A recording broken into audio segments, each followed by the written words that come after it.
বিকেলের নাস্তায় ঝটপট বানিয়ে নিন অসম্ভব মজার এই পুও পিঠে। পাকা আমের এই পুও পিঠে একবার যে খাবে সে বারবার আপনার কাছে খেতে চাইবে। পাকা আমের এই পুও পিঠে খেতে অসম্ভব মজার। পাকা আমের পুও পিঠে বানানোর জন্য এখানে আমি একটা ব্লেন্ডারের জারের ভিতর দিয়ে দেব 2টো ডিম, আর দিয়ে দেব চিনি। চিনিটা আপনারা যে যেমন মিষ্টি পছন্দ করুন সেই অনুযায়ী দিবেন। আমি এখানে আধা কাপের মতন চিনি দিয়েছি। আর 2টো আমকে আমি ব্লেন্ডার করে একদম পেস্ট করে রেখেছিলাম, দিয়ে দেব সেই আমের পেস্ট। চাইলে আপনারা আম না দিয়ে এর ভিতর কলা দিয়েও পিঠাটা তৈরি করতে পারেন। আজকের আমি আম দিয়েই পিঠাটা তৈরি করে দেখাবো। সাথে দিয়ে দেব 1 কাপের মতন আটা। চাইলে আপনারা আটার পরিবর্তে চালের গুঁড়াটাও ব্যবহার করতে পারেন। আজকের আমি আটা দিয়েই পিঠাটা বানিয়ে দেখাবো। আর সাথে দিয়ে দেব 1/2 চামচের মতন বেকিং পাউডার। আমি এখানে বেকিং সোডাটা ব্যবহার করিনি, এখানে আমি বেকিং পাউডারটা ব্যবহার করেছি। আর সাথে দিয়ে দেব 2 চামচের মতন সয়াবিন তেল। সয়াবিন তেলটা দিলে পিঠেটা অনেক সফট হবে।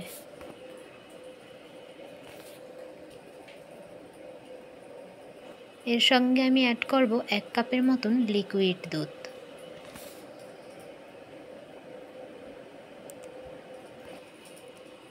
আর দিয়ে দেব স্বাদ মতন লবণ। এখন সব উপকরণগুলো আমি একসঙ্গে ব্লেন্ডার করে নেব।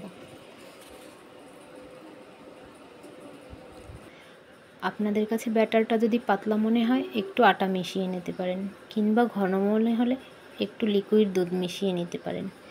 এখানে আমার পিঠের ব্যাটারটা একদম পারফেক্ট আছে, আমার আর এখানে কিছু মেশানোর প্রয়োজন নেই। দেখুন পিঠের ব্যাটারটা একদম পারফেক্ট। পিঠেটা ভাজার জন্য আমি চুলার উপরে কড়াইয়ে তেল গরম করে নিয়েছি।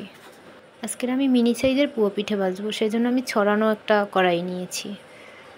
এখন এখান থেকে একটু একটু করে পুও পিঠের ব্যাটার দিয়ে দেব।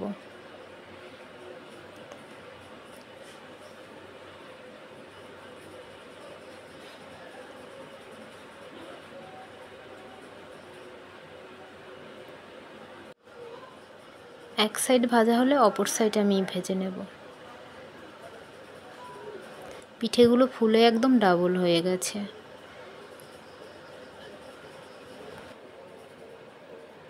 পিঠেগুলো ভাজা হয়ে গেলে একটি ছাঁকনি দিয়ে আমি পিঠেগুলো তুলে নেব। একইভাবে আমি সবগুলো পিঠে ভেজে নেব।